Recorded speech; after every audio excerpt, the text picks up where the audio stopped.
परीक्षा में 1 नंबर पक्का करना है ना, तो आप मेरे इस वीडियो को पूरा देख लेना, क्योंकि जो प्रकाश वाला चैप्टर है ना, उसमें 1 नंबर के प्रश्न में आपसे दर्पण से संबंधित जो मुख्य शब्दावलियां हैं, जैसे कि दर्पण का ध्रुव किसे कहते हैं, वक्रता केंद्र किसे कहते हैं, वक्रता त्रिज्या किसे कहते हैं, और वक्रता त्रिज्या और फोकस दूरी में क्या संबंध है, तो इस तरीके का प्रश्न आपसे पूछा जाएगा। अगर आप इस वीडियो को देख लोगे तो आपका 1 नंबर पक्का हो जाएगा। तो चलिए मैं आपको बता देता हूं कि दर्पण से संबंधित मुख्य शब्दावलियां क्या है। तो देखिए, दर्पण से संबंधित मुख्य शब्दावलियां, दर्पण कोई सा भी हो सकता है। तो दर्पण जो होता है, हमने दर्पण के बारे में और लेंस के बारे में जान लिया। तो ये जो दर्पण है, इस दर्पण का जो बिल्कुल बीच का जो बिंदु होता है ना, ये बीच का बिंदु, ये ध्रुव कहलाता है। क्या कहलाता है? ध्रुव कहलाता है। और ध्रुव को हम इंग्लिश में पोल कहते हैं। ध्रुव को हम इंग्लिश में पोल कहते हैं, इसीलिए इसका सिंबल भी हम क्या यूज करेंगे? P यूज करेंगे। ठीक है।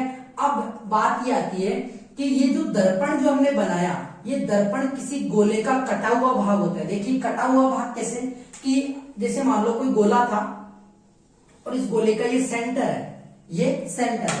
हमने इस गोले को यहां से काट दिया और बाकी एक भाग, रिमेनिंग भाग है, इसको हटा दिया। तो ये जो भाग है, ये वक्र भाग कहलाता है। क्या कहलाता है? ये वक्र यानी कर्व कहलाता है। ये क्या है? एक तरीके का कर्व है, क्योंकि ये जो सर्किल बनाए, गोला बनाए, कर्व से मिलकर बनाए, तो ये इसका वक्र भाग कहलाता है। क्या कहलाता है? वक्र भाग। तो इसका जो केंद्र है, तो यानी इसका जो ये केंद्र है, इसे हम बोलते हैं वक्रता केंद्र। क्या बोलते हैं? इसे हम वक्रता केंद्र बोलते हैं। इसे हम वक्रता केंद्र इसलिए बोलते हैं क्योंकि ये किसी गोले का कटा हुआ भाग है, और कटा हुआ भाग होने की वजह से इसका जो केंद्र होगा वो वक्रता केंद्र कहलाएगा। तो वक्रता केंद्र हम लिख सकते हैं कि दर्पण किसी गोले का कटा हुआ भाग होता है, इसलिए उसका केंद्र वक्रता केंद्र कहलाता है। आपको वक्रता केंद्र भी समझ में आ गया होगा।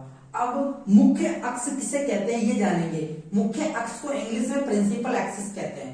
क्या कहते हैं? प्रिंसिपल एक्सिस कहते हैं। प्रिंसिपल एक्सिस यानी मुख्य अक्ष होता क्या है? अगर परीक्षा में आपसे पूछ ले कि मुख्य अक्ष किसे कहते हैं, तो आपका जवाब ये होगा कि ध्रुव और वक्रता केंद्र को मिलाने वाली सरल रेखा, ध्रुव व वक्रता केंद्र को मिलाने वाली सरल रेखा मुख्य अक्ष कहलाती है। क्या कहलाती है? मुख्य अक्ष कहलाती है, यानी प्रिंसिपल एक्सिस कहलाती है। ये जो लाइन है, ये मुख्य अक्ष है।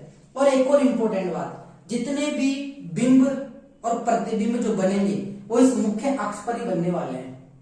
आप अगर किसी बिंब को रखते हो, इस मुख्य अक्ष के ऊपर ही रखोगे, और प्रतिबिंब जो बनेगा या तो ऊपर या नीचे बनेगा, या तो ऊपर या नीचे, तो ये मुख्य अक्ष पर ही बनता है। इसके बाद में मुख्य फोकस किससे कहते हैं? मुख्य फोकस का मतलब ये है कि प्रकाश की किरणें परावर्तन के बाद में जिस बिंदु पर आकर फोकसित होती है, उसे अपन मुख्य फोकस कहते हैं। लेकिन अगर आप सिंपल तरीके से अगर आप लिखना चाहो तो आप लिख सकते हो कि ध्रुव और वक्रता केंद्र के बीचों बीच का बिंदु मुख्य फोकस या फोकस बिंदु कहलाता है। इसे अपन इंग्लिश में फोकल पॉइंट बोलते हैं, इसलिए हम यहाँ पे कैपिटल F यूज करते हैं फोकल पॉइंट को बताने के लिए, फोकस बिंदु को बताने के लिए। ठीक है। तो फोकस बिंदु को अपन किससे लिखेंगे? F से लिखेंगे, कैपिटल F से।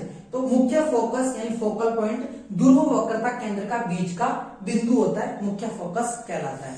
इसके बाद में फोकस दूरी क्या होती है? फोकस दूरी ध्यान रखना, दर्पण में सभी दूरियां ध्रुव से मापी जाती है, और लेंस में सभी दूरियां प्रकाशित केंद्र से मापी जाती है।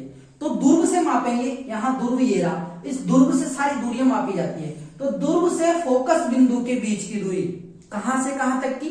ध्रुव से फोकस बिंदु के बीच की दूरी जो है वो फोकस दूरी कहलाएगी। क्या कहलाएगी?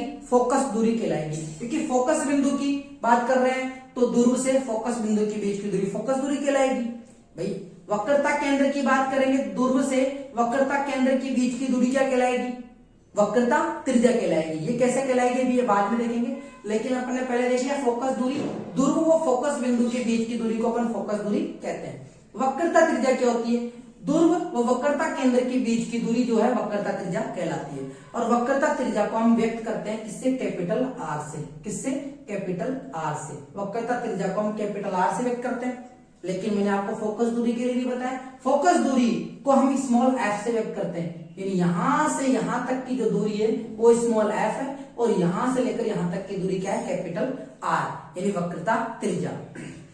अब एक और बात, वक्रता त्रिज्या और फोकस दूरी में एक संबंध होता है, वो संबंध भी एग्जाम में बहुत बार पूछा गया है और आने वाले एग्जाम में भी पूछा जा सकता है, तो इसे आप जरूर याद रखना। वो है कि R बराबर 2f, यानी वक्रता त्रिज्या जो होती है वो फोकस दूरी की 2 गुनी होती है। कितनी गुनी होती है? 2 गुनी होती है, यानी R बराबर 2f होता है। R बराबर क्या होता है? 2f होता है। या फिर इसका जस्ट उल्टा, ये आपसे रिक्त स्थानों में भी पूछा जा सकता है, ऐसे भी आपसे पूछा जा सकता है, या फिर आपसे प्रश्न भी पूछा जा सकता है कि अगर किसी दर्पण की फोकस दूरी मान लो f बराबर 10 मीटर है तो वक्रता त्रिज्या कितनी होगी? तो आपका सही आंसर होगा 10 गुना 2 करेंगे तो कितना हो जाएगा?